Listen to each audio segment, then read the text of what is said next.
Thank you.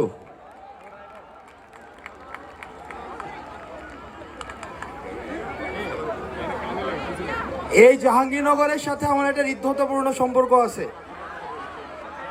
যে আমি প্রেম করতে আসলে জাহাঙ্গীরনগর নিয়ে আসতাম, কারণ ইউনিভার্সিটিতে ট্রেস করা অনেক বেশি সহজ। আজকে আমরা একটা স্বাধীন বাংলাদেশে নিজের মতো করে, ভাই যেটা বলেছিল, ত্যাগের ঊর্ধ্বে উঠে আমরা কথা বলতে পারছি।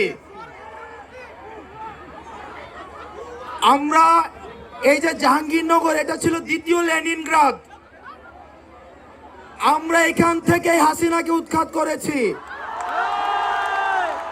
হাসিনা এবং হাসিনার লেসপেন্সার যারা আবার ফিরতে চাইবে, তাদেরকে অতিথি পাখির মতো একদম রাশিয়ার আরেক প্রান্তে আমরা পাঠিয়ে দিব। জাহাঙ্গীরনগরে প্রেম থাকুক, সবুজ থাকুক, অতিথি পাখি থাকুক, জাহাঙ্গীরনগরে সবসময় কনসার্ট থাকুক।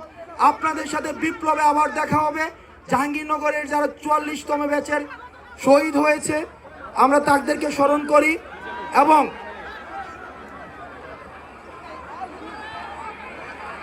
কাজল